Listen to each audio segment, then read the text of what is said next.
السلام علیکم ورحمۃ اللہ وبرکاتہ۔ الحمدللہ وحدہ والصلاۃ والسلام علی من لا نبی بعد۔ طابخہ کے کاشغر کے اس سیشن میں ہوں آپ کے ساتھ ڈاکٹر آسیہ مدنی، اور ہم بات کر رہے ہیں اسلام کے ابتدا کی، پھر اس کے عروج کی، اور اس کے نتیجے میں وجود میں آنے والی امت مسلمہ کی، جس کی شناخت اسلام تھا اور آج بھی وہ دنیا میں اپنی شناخت ڈھونڈتی پھر رہی ہے۔ پچھلی ایپیسوڈ میں اگر آپ کو یاد ہو تو ہم نے بات کی تھی خلافت راشدہ کی۔ اس سے پچھلی ایپیسوڈ میں ہم نے بات کی تھی نبی کریم صلی اللہ علیہ وسلم کا جو زمانہ نبوت تھا اس کی اور اس کے اچیومنٹس کی۔ آج ہمارا جو موضوع ہے وہ بنیادی طور پہ ہے تو خلافت بنو امیہ اور بنو عباس، لیکن پھر میں نے کیا کیا کہ میں نے اس کو ایک ٹاپک دے دیا جس کا نام میں نے خلافت ان جنرل رکھ دیا۔ تو آج ہم ذرا خلافت کی بات کریں گے۔ بات ہے مسلمانوں کو جو طریقہ کار حکومت کا متعارف کروایا تھا نبی کریم صلی اللہ علیہ وسلم نے، اور جس کو پرفیکٹ کیا تھا خلیفۃ الرسول ابو بکر صدیق نے، اور اس کے بعد عمر رضی اللہ عنہ نے، اور اس کے بعد جو ہے دوسرے خلفاء نے، تو وہی جو ہے خلافت وہ کسی نہ کسی صورت میں خلافت عثمانیہ کے اختتام تک گھسٹتی ہوئی صحیح لیکن چلتی آتی رہی۔ اور آپ کو عجیب بات بتاؤں کہ خلافت عثمانیہ کا جو مصطفیٰ کمال کے ساتھ معاہدہ کیا تھا انگریزوں نے، اس میں ایک یہ بات تھی کہ آئندہ کبھی خلافت کا نام نہیں استعمال کیا جائے گا۔ چلیے اس بات کو انشاءاللہ کرتے ہیں، اور اس سے پہلے تھوڑا سا ایک لفظ جو ہے، ایک دو باتیں میں کرنا چاہتی ہوں خلافت راشدہ کے بارے میں، جو میں نے پچھلی دفعہ بھی کی تھی، اور اس کے ساتھ سے ہی میں آغاز کرنا چاہوں گی۔ 36 لاکھ مربع میل کے محیط پر پھیلی ہوئی اسلامک امپائر، اتنی بڑی امپائر جو کہ سیدنا علی اور سیدنا علی ہی کے دور کے اندر سیدنا حسن کے جو 6 ماہ ہیں ان کو بھی شامل کر دیا جاتا ہے، یا ان کو الگ سے کاؤنٹ نہیں کیا جاتا۔ یہ 30 سال کے عرصے کے اندر، جو کہ اس کے بعد امویوں کے دور میں 45 لاکھ مربع میل ہو گئی تھی۔ آپ اندازہ کیجئے، یہ وہ وقت تھا جب اسلامی تہذیب نے دنیا پر حکومت کی، اور اس نے یہ حکومت کو تھوڑا عرصہ نہیں کی۔ آپ اس کو لے لیجئے، وہاں سے ہجرت مدینہ سے کیلنڈر کا آغاز ہوتا ہے نا، وہاں سے لے کے تو آپ یہ ابھی 100 سال پہلے خلافت عثمانیہ ختم ہوئی ہے۔ اچھا، اس میں اہم بات جو یہ ہے کہ وہ آپ یہ دیکھیے کہ اتنی بڑی جو اسلامک امپائر تھی، اس کا جو سیکریٹریٹ تھا، آپ کو معلوم ہے وہ کیا تھا؟ وہ مسجد تھی۔ وہ مسجد جس میں دنیا کا ہر کام ہوتا تھا، جو اسٹیٹ ہاؤس بھی تھا، جو ٹاؤن ہال بھی تھا، جس کے اندر ڈیلیگیٹس آتے تھے، جو گیسٹ ہاؤس بھی تھا، جس کے اندر فتوے کی محفلیں منعقد ہوتی تھیں، جس کے اندر ہی ایک حصے میں ایک یونیورسٹی بھی ہوتی تھی۔ یہ مسجد جو ہے یہ مسلمانوں کی ہر طرح کی اجتماعی سرگرمیوں کا مرکز ہوا کرتی تھی۔ اور آپ یہ دیکھیے کہ یہ مسجد اسی طرح مرکز رہی۔ جس دن سے یہ مرکز ختم ہوا ہے تو مسلمانوں کو اپنے سیکریٹریٹ کی سمجھ بھی نہیں آ رہی۔ خلافت شناخت جو ہے وہ ہمیشہ کسی نہ کسی بات پر مرکوز ہوتی ہے۔ تو جب مسجد کے ساتھ ناطا ٹوٹا تو ایک طرح سے یہ ہے کہ اس دین کے ساتھ بھی تھوڑا سا ناطا کمزور ہو گیا جس دین نے مسلمانوں کو شناخت عطا کی تھی۔ تو چلیے اب آگے چلتے ہیں۔ آج ہم نے بات کر رہی ہیں خلافت بنو امیہ کی، اور اس کے بعد خلافت بنو عباس کی۔ خلافت راشدہ کے بعد جو سب سے پہلے خلافت کا جو دور آیا ہے وہ بنو امیہ کا دور ہے۔ اس میں کیا ہے کہ امیر معاویہ، اور امیر معاویہ کے بعد ان کے جو بیٹے یزید، اور یزید کے بعد ان کے بیٹے معاویہ، اور پھر اس کے بعد یہ خلافت ابو سفیان کے خاندان میں یہیں پر رک گئی۔ اور اس کی جگہ پر کیا ہوا کہ عبداللہ بن زبیر جو ہیں انہوں نے بھی، کیونکہ جس وقت یزید کی خلافت کا اعلان کیا تھا امیر معاویہ نے، تو جو مخالفت کرنے والوں میں صرف سیدنا حسین شامل نہیں تھے بلکہ عبداللہ بن زبیر بھی شامل تھے۔ عبداللہ بن زبیر نے اپنی خلافت کا اعلان کر دیا۔ عبداللہ بن زبیر نے اس خلافت کو بڑی مشکل سے، بڑی سٹرگل کے ساتھ حاصل کیا۔ شروع میں یہ خلافت جو ہے مدینہ پر بھی تھی اور دوسرے علاقوں میں بھی تھی، بعد میں یہ سمٹتے سمٹتے صرف مکہ مکرمہ میں رہ گئی۔ ادھر ان کے مقابلے میں مروان بن حکم جو بنو امیہ کے ہی ایک فرد تھے، امیر معاویہ کے خاندان سے ان کا تعلق تھا لیکن دوسری برادری سے ان کا تعلق تھا، انہوں نے اپنی مدینہ میں اپنی خلافت کا اعلان کر دیا۔ اب یہ ہے کہ اس کے بارے میں علماء کا اختلاف ہے۔ کچھ علماء تو کہتے ہیں کہ عبداللہ بن زبیر کی خلافت ہی خلافت تھی، لیکن کچھ کا یہ کہنا ہے، کچھ اس کے اختلاف میں بھی گئے ہیں۔ بہرحال جو بھی ہے کہ جو ہے نا، ان دونوں کی جو ہے وہ خلافت پیرالل چلتی رہی۔ پھر اموی خاندان نے ہی عبداللہ بن زبیر کو شہید کیا، اور اس کے بعد جو ہے یہ خلافت دوبارہ سے امویوں کے پاس آ گئی۔ دوبارہ یہاں پہ سلسلہ شروع ہوا، اور یہ سلسلہ تقریباً 96 سال سے لے کے 100 سال تک چلا۔ اس کے اندر یہ ہے کہ عمر بن عبدالعزیز جیسے خلیفہ آئے، جنہوں نے آ کے امویوں کی جو ایک بادشاہت کی جو شکل اختیار کر لیا تھا اس کو انہوں نے بالکل پلٹانے کی کوشش کی، لیکن یہ ہے کہ وہ صرف 2.5 سال ہی حکومت کر سکے۔ بہرحال اپنے 2.5 سال کے عرصے میں انہوں نے بہت بڑے بڑے کارنامے انجام دیے، جس کے اندر خاص طور پہ تدوین حدیث کا کارنامہ ہے، اور اس کے ساتھ یہ ہے کہ انہوں نے اپنے دور کے اندر ان ساری خرابیوں کو واپس کرنے کی کوشش کی جو کہ خرابیاں وہاں پر آ چکی تھیں۔ بہرحال اللہ کو یہ منظور تھا کہ عمر بن عبدالعزیز، جن کو 5ویں خلیفہ راشد کہا جاتا ہے، ان کی وفات ہوگی۔ اس کے بعد کیا ہوا کہ یہاں پر آپ یہ دیکھیے کہ وہ بنو عباس یا آپ کہہ لیجئے امویوں کی اور بنو ہاشم کی کشمکش، میں نے جیسے کہ پچھلی دفعہ بھی ذکر کیا تھا، دور نبوی سے پہلے کی چلتی چلی آ رہی تھی۔ اب یہ سٹرگل ہو رہی تھی، اور یہ خروج جو ہے امویوں کے خلاف صرف اور صرف سیدنا حسین نے کیا، بلکہ یہ خروج ہوتا چلا گیا۔ اس کے اندر جو ہے نفس زکیہ اور بہت سارے اور اہل بیت کے افراد بھی تھے جو کہ اس خروج کے اندر جو ہے وہ خروج کرتے رہے، اور پھر ان کو شکست بھی ملتی رہی، اور وہ کسی جگہ پر بھی اپنی خلافت قائم نہ کر پائے، حتیٰ کہ آخر میں یہ خلافت قائم ہوئی بنو عباس کے ایک شخص عبداللہ بن علی صفاح خلیفہ بنے۔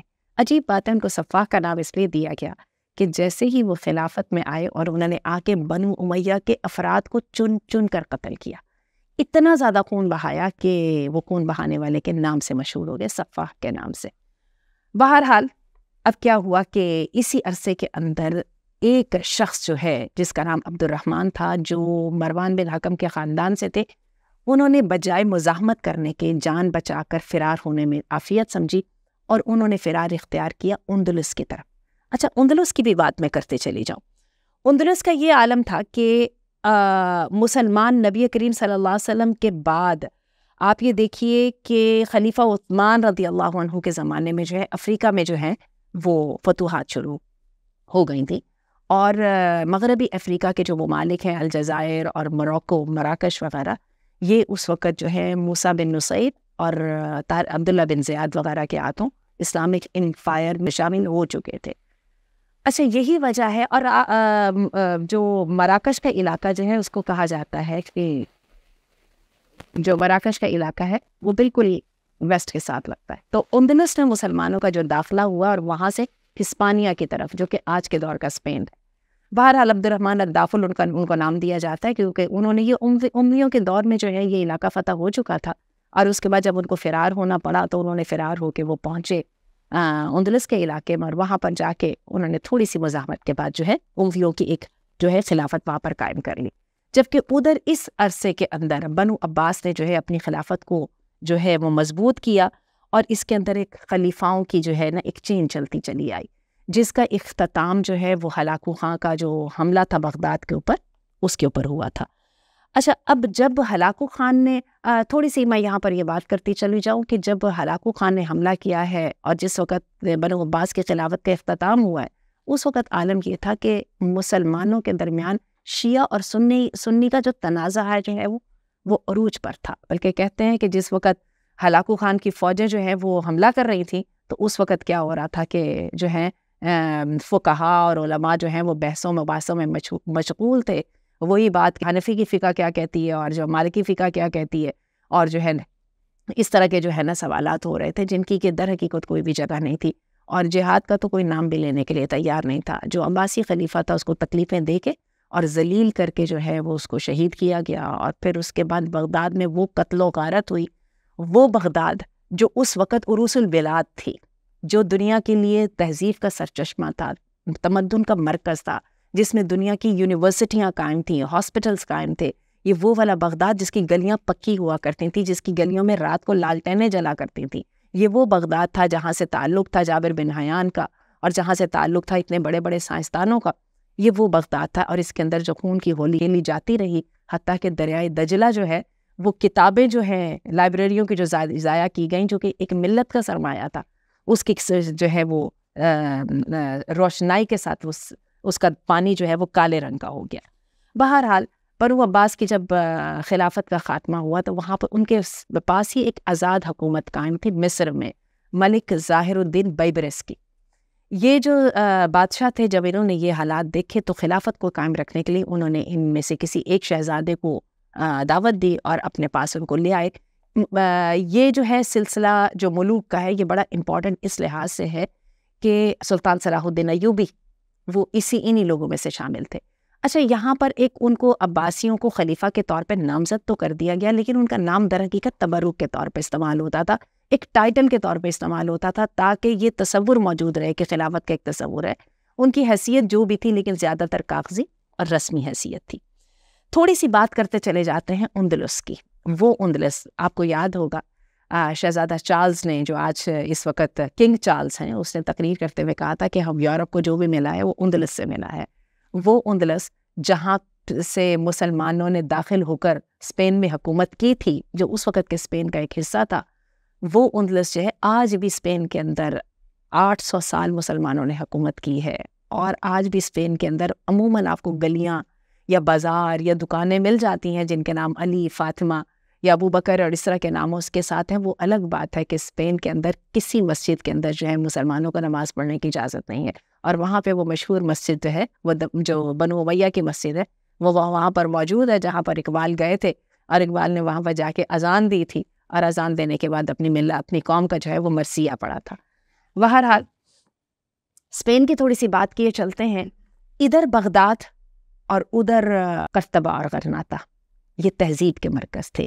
وہ وقت جب کہ یورپ جو ہے وہ اندھیروں میں ڈوبا ہوا تھا، صفائی ستھرائی کا اور تہذیب کا کوئی تصور بھی نہیں تھا، نہ ملوکیت کے نام پر یا آمریت کے نام پر چرچ قابض تھا، اور چرچ کا یہ عالم تھا کہ جو دنیا جہان کے توہمات اور دنیا جہان کے جو الٹے سیدھے جو خیالات تھے ان کو بائبل میں شامل کر دیا گیا تھا، اور اس کے ساتھ باقاعدہ چرچ کی ایک حکومت قائم تھی جس کے انڈر میں سارے بادشاہ آتے تھے، اور ان بادشاہوں کا کام یہ تھا کہ وہ اپنے اقتدار کو سلامت رکھنے کے لیے دولت بھی اکٹھی کرتے اور انسانوں پر بھی حکمرانی کرتے، اور جو جی چاہتا جتنی جی چاہے لوٹ مار کرتے، حتیٰ کہ ان کے اپنے عوام ان سے بہت زیادہ تنگ تھے۔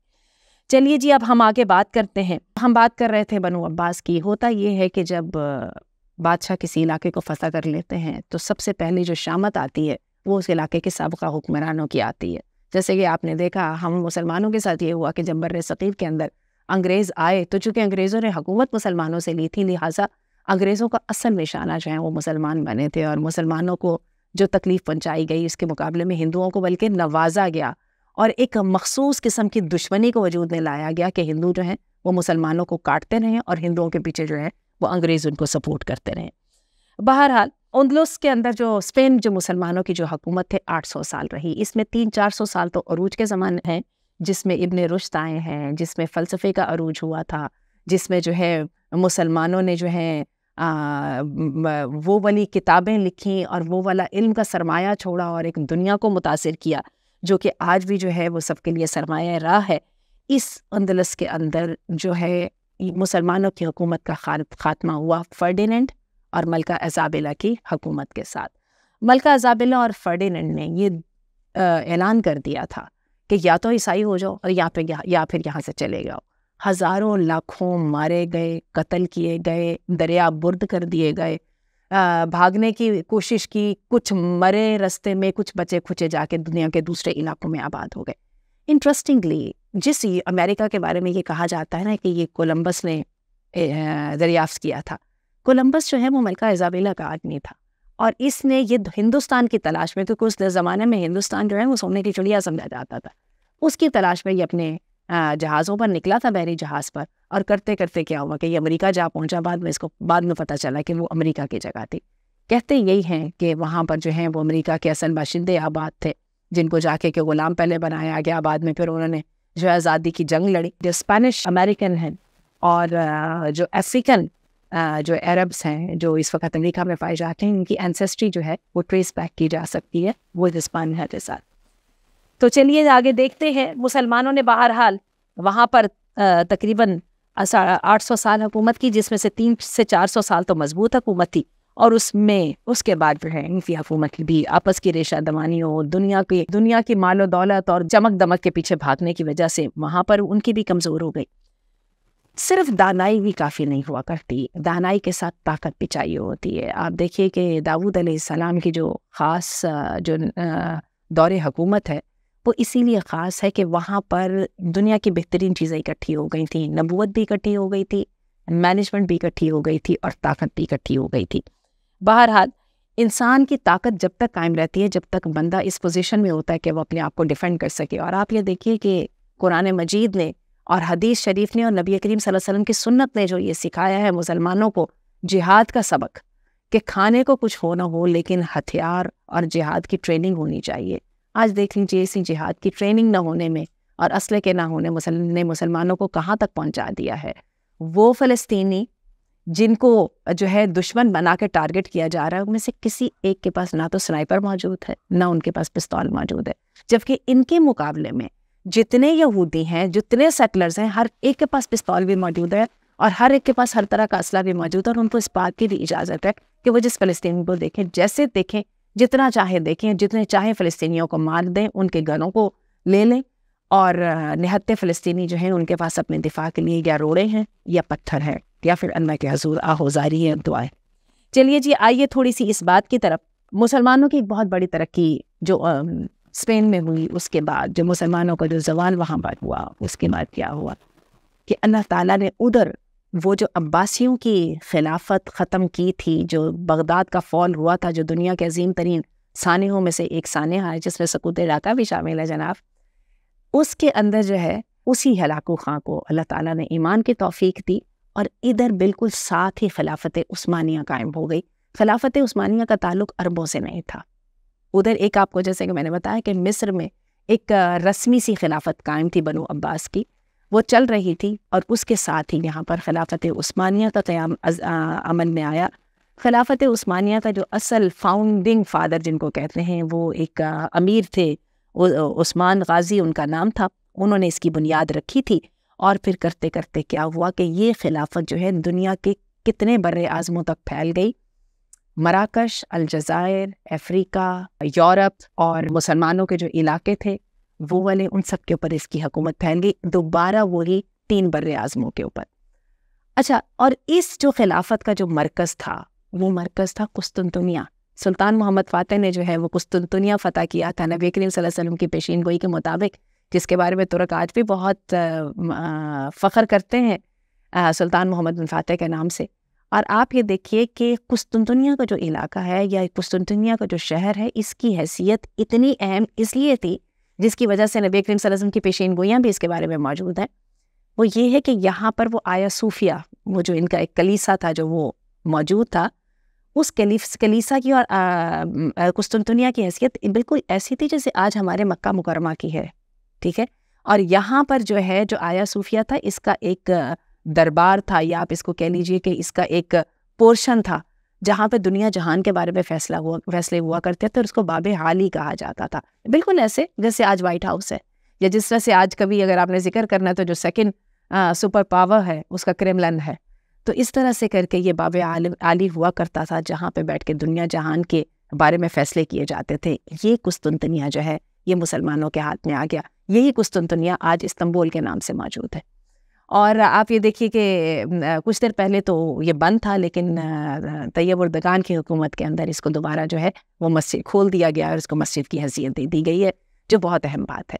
اچھا، ترکی کی خلافت عثمانیہ کی بھی تھوڑی سی بات کر دی جائے. دوسری جنگ عظیم جب ہوئی تو دوسری جنگ عظیم پہلی جنگ عظیم میں برطانیہ کا وزیر خارجہ تھا بیلفور، جس کا نام تھا. اس نے یہودیوں کے ساتھ یہ معاہدہ کیا تھا. یہودی ہمیشہ سے پیسے والے ہوتے ہیں. اس نے یہودیوں کے ساتھ یہ معاہدہ کیا تھا کہ اگر تم جنگ کا خرچہ ادا کر دو تو ہم فلسطین کے علاقوں میں تمہیں جگہ دے دیں گے. یہودی جو ہیں وہ اپنے لیے جگہ ڈھونڈتے پھر رہے تھے. ان کا تھیوڈور ہرزل جو ہے وہ ایک تصور دے چکا تھا گریٹر اسرائیل کا، اور اس اسرائیل کی قیام کے لیے جو ہے وہ جد و جہد کا بھی آغاز باقاعدہ طور پہ ہو چکا تھا. یہودیوں نے ان کا ساتھ دیا، الائٹ فورسز کا، اور الائٹ فورسز نے جب اس ساتھ کے نتیجے میں ان کو فلسطین کے اندر وہ جگہ دے دی. اس جگہ کو جیسے ملا، ابھی اس طرف خلافت عثمانیہ موجود تھی، اور خلافت عثمانیہ جو ہے اس کا تسلط بھی فلسطین وغیرہ کے علاقوں پر تھا، لیکن اب یہ تسلط اور یہ جو قبضہ ہے بہت کمزور ہو چکا تھا. یہی وجہ ہے کہ یہودی وہاں پر گئے اور انہوں نے وہاں پر جا کے جو ہے بڑی بڑی جو ہے جائیدادیں خریدنا شروع کر دیں. جس زمین کی قیمت 1 لاکھ ہوا کرتی تھی وہ کچھ مہینوں میں 2 لاکھ ہو جاتی، کچھ 2 مہینوں کے بعد 4 لاکھ ہو جاتی. اس وقت کے جو مفتی تھے وہاں پہ سید امین الحسینی، انہوں نے اس وقت فتویٰ صادر کیا تھا کہ یہودیوں کو وہ جگہ نہیں دینی. اور سلطان عبد المجید دوم جو کہ عثمانی خلیفہ تھے، انہوں نے بھی یہودیوں کو انکار کر دیا تھا وہاں پہ جگہ دینے کے لیے. لیکن بہرحال یہودیوں نے وہاں پہ جا کے جگہ خریدی اور وہاں پہ جو اپنے عرب موجود تھے انہوں نے اپنی جگہ بیچی، اور کرتے کرتے وہاں پر جو ہے یہودیوں کا تسلط جو ہے وہ بڑھنے لگ گیا. اور وہ دیکھیے کہ آج کیا حالات ہیں. اور اس وقت جب سید امین الحسینی نے فتوے دیے تھے، اس وقت بر صغیر کے علماء نے بھی فتوے دیے تھے. بہرحال اب یہ ہوا کہ اس خلافت عثمانیہ کی کمزوری کا دور چل رہا تھا اور جنگ عظیم دوم ہو چکی تھی. تو اس وقت جو ہے اب چونکہ جرمنی کا ساتھ دیا تھا خلافت عثمانیہ نے یعنی ترکی نے، تو کیا ہوا کہ جیسے ہی جرمنی ہارا تو اس کے ساتھ ہی ترک بھی ہار گئے. اور اس کا مطلب یہ تھا کہ اب ان کے بارے میں جو الائڈ فورسز جو فیصلہ کریں گی، جس کے اندر سارا یورپ شامل تھا، امریکہ، برطانیہ، فرانس اور سارے یورپی علاقے جو کہ آج روایتی طور پہ یورپی یونین کے علاقے ہیں. دیکھ لیجئے دنیا کا نقشہ نہیں بدلا، دنیا کا نقشہ وہیں کا وہیں ہے، وہی کی وہی آپس میں آویزش ہے. وہ پرانے جو ہیں رقیب وہ دوبارہ ایک دوسرے کے سامنے کھڑے. بہرحال تو ہوا یہ کہ ترکی کے بارے میں یہ فیصلہ کر دیا گیا کہ اس کو حصوں میں، چھوٹے چھوٹے حصوں میں بانٹ کے توڑ تاڑ کے تو اس کو جو ہے نا مختلف ممالک کے اندر تقسیم کر دیا گیا تھا. اس وقت مصطفیٰ کمال پاشا کی شخصیت بہت کنٹروورشیل ہے، لیکن اگر تاریخ کو توجہ سے دیکھا جائے تو مصطفیٰ کمال کا پاشا نے کسی طرح بھی ترکی کو انٹیکٹ رکھا، اور اس کے بنا کے اوپر مصطفیٰ کمال پاشا نے باقاعدہ جنگ کی اور کر کے جو ہے انگریزوں سے اور اپنے اوپر قابض فوجوں سے یہ بات منوا لی کہ ترکی کے حصے بکھرے نہیں کیے جائیں گے. لیکن اس کے بدلے میں مصطفیٰ کمال پاشا کو 3 باتوں کو جو ہے 3 شرطوں کو ماننا پڑا، اور انہی شرطوں کا نام معاہدہ لوزان ہے. لوزان جو ہے یہ مرکزی یورپ کا ایک شہر ہے جس میں بیٹھ کے یہ معاہدہ ہوا تھا، جس کے مطابق یہ تھا ایک تو یہ کہ خلافت ہم کر دو اور آدھا اعلان کر دو کہ آئندہ خلافت قائم نہیں ہوگی. دوسری بات یہ کہ شریعت کا قانون منسوخ کر کے اٹلی کا قانون جو ہے وہ نافذ کر دو اور اعلان کر دو کہ آئندہ ہماری حدود کے اندر جو ہے شریعت نافذ نہیں ہوگی. اور تیسری شرط یہ تھی کہ ترکی خلافت عثمانیہ کے دور کے اپنے علاقوں میں سے کسی بھی علاقے کے اوپر دوبارہ قبضے کا دعویٰ نہیں کرے گا. بہرحال صحیح تھا یا غلط تھا، لیکن اتنا ضرور ہے کہ مصطفیٰ کمال نے اپنی انتھک کوشش کے ساتھ اور جد و جہد کے ساتھ ترکی قوم کو اور ترکی کی جو ہے وہ آپ کہہ لیجئے کہ اپنی حدود کو بچا لیا، اور اس حدود کے اندر جو ہے وہ ترکی کو کم از کم تقسیم نہیں کیا گیا. بہرحال دیکھیے اللہ تعالیٰ جو ہے اب کیا رنگ دکھاتے ہیں، ترکی کا کیا بنتا ہے. کیونکہ آپ یہ دیکھیے کہ اس وقت بھی جب بات ہوتی ہے تو بات یہ ہوتی ہے کہ ایک ایران کی طرف دیکھا جاتا ہے اور ایک ترکی کی طرف دیکھا جاتا ہے. وہ ترکی جس کی حکومت جو ہے وہ حجاز پر بھی ہوا کرتی تھی، مکہ مدینہ پر بھی ہوا کرتی تھی، اور آج وہاں پر جو طیب بردگان جو بیٹھے ہیں وہ بھی عموماً جب ان کو جوش آتا ہے یا جس وقت وہ کیا کہتے ہیں باسی کڑی میں ابال آتا ہے تو وہ امت کی وحدت کا بھی نعرہ لگاتے ہیں، اور اس کے ساتھ پتہ چلتا ہے کہ وہ خون کے اندر جو وہ موجود تھی ایک دفعہ وہ خلافت کی رمق جو ہے وہ بھی گئی نہیں ہے. معاہدہ لوزان جو ہے وہ اس وقت ختم ہو چکا ہے 2023 میں، لیکن اس کا عملی طور پہ کیا اثر پڑے گا؟ اس وقت تو مسلمان خود اپنی بقا کی جنگ لڑ رہے ہیں. آپ یہ دیکھیے کہ خلافت اس وقت، اور آپ کو یاد ہے کہ جب خلافت ختم ہوئی تھی ہم سب نے اپنی جو ہے پاکستان اسٹڈیز میں اس کو تفصیل سے پڑھا ہے، تو اس وقت مسلمانوں نے یہاں پر بر صغیر میں بہت زیادہ احتجاج کیا تھا. اور آپ کو یاد ہوگا یہ احتجاج کیا تھا مولانا محمد علی جوہر، مولانا محمد علی شوکت، اور ان کے ساتھ بہت ڈھیر سارے اور بھی لوگ تھے.